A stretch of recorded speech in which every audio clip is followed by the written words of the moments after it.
The Irish government are purposefully eroding the demographic and cultural homogeneity of Ireland against the wishes and the instruction of the Irish people.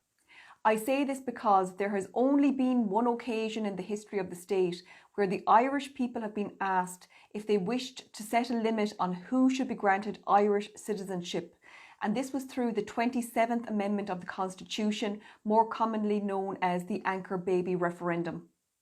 At the time, Article 2 of the Constitution contained a constitutional right to citizenship for anyone born on the island of Ireland, with the inclusion of the following provision made in the Constitution in 1999.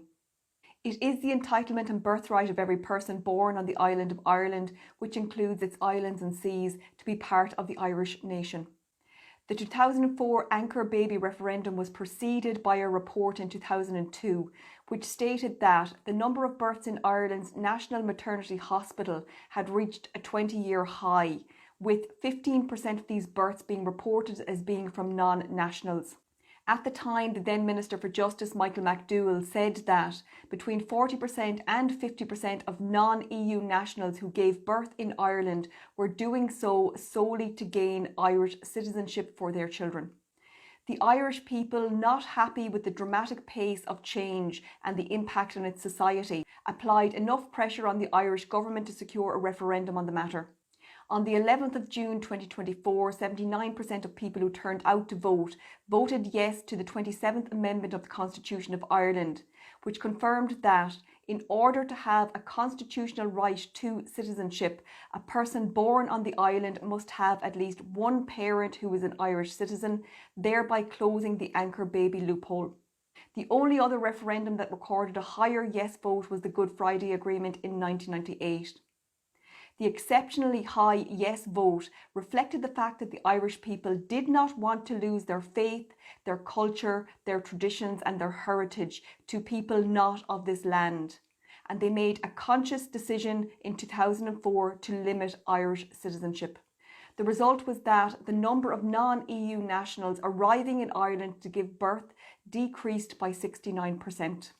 Now, fast forward 20 years and the Irish government have decided to ignore the will of the Irish people by gifting hundreds of thousands of immigrants Irish citizenship, thereby rendering the results of the 2004 referendum moot. Prior to 2004, immigrants had to go to the trouble of planning a well-timed visit to Ireland and have a baby in an Irish hospital to secure an easy pathway to Irish citizenship.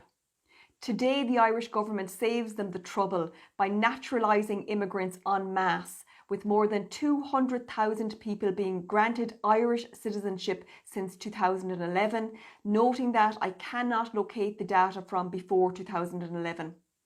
And the process has become so normalised that the Irish government started holding citizenship ceremonies in 2011, noting that the number of ceremonies has drastically increased over the past several years.